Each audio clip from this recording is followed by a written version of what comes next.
சென்னை பசுமை வழிச்சாலையில் உள்ள அமைச்சர் பெரியசாமியின் பங்களாவில் இடி அதிகாரிகள் சோதனை நடத்த சென்ற நிலையில் ஒரு அறை பூட்டப்பட்டிருந்தது. இந்த நிலையில் காலை முதல் அங்கு அதிகாரிகள் காத்திருக்கின்றனர். அந்த அறையின் பூட்டை உடைத்து சோதனை மேற்கொள்ள முடிவு செய்திருப்பதாக தகவலானது வெளியாகியிருக்கிறது. அதற்கான உரிய உபகரணங்களுடன் உள்ளே செல்லக்கூடிய அந்த காட்சிகளையும் நாம் பார்த்து வருகிறோம்.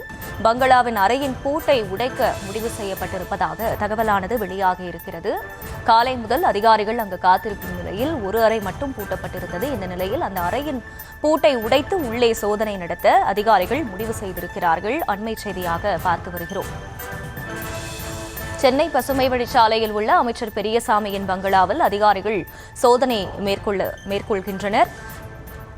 விவரங்களை செய்தியாளர் முரளி வழங்க கேட்கலாம். முரளி, வணக்கம். அந்த அறையின் பூட்டை உடைப்பதற்காக முடிவு செய்யப்பட்டு தற்போது அதற்கான நடவடிக்கை தொடங்கப்பட்டிருக்கு. கள தகவல்கள் என்ன?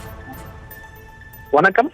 ஊரக வளர்ச்சித்துறை அமைச்சர் பெரியசாமி இல்லத்தில் இன்று காலை முதல் அமலாக்கத்துறை அதிகாரிகள் சோதனை மேற்கொண்டு வருகிறார்கள். குறிப்பாக அமைச்சர் திண்டுக்கல்லில் இருக்கின்ற காரணத்தினால் அவருடைய அறை மட்டும் பூட்டப்பட்டிருக்கிறது. இது தொடர்பாக 4 மணி நேரமாக அமலாக்கத்துறை அதிகாரிகள் அந்த பசுமை வழிச்சாலையில் இருக்கக்கூடிய அவருடைய இல்லத்தில் சுற்றி வந்திருக்கிறார்கள்.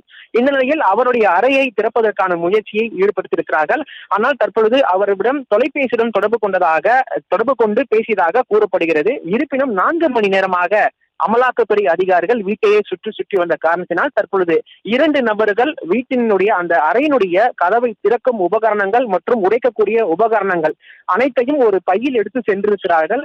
ஆகவே தற்பொழுது இந்த வீட்டினுடைய கதவை உடைப்பதற்கு அவர்கள் முறைப்படி அனுமதி வாங்கியிருக்கிறார்களா அல்லது அமைச்சரிடமே பேசியிருக்கிறார்களா என்பது தொடர்பான தகவல்கள் வெளியாகவில்லை.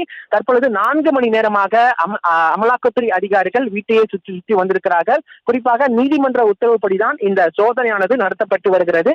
சென்னை உட்பட தமிழகம் முழுவதும் 5 இடங்களில் இந்த சோதனை நடத்தப்பட்டு வருகிறது.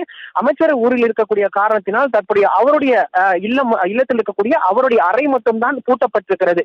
அந்த அறையில் தான் அவர்கள் சோதனை மேற்கொள்ள வேண்டும் என தற்பொழுது காத்திருக்கிறார்கள். 4 மணி நேரமாக காத்திருக்கக்கூடிய சூழ்நிலையில் தான் தற்பொழுது 2 நபர்கள் அந்த வீட்டினுடைய கதவை திறக்கக்கூடிய உபகரணங்களுடன் சென்றிருக்கிறார்கள்.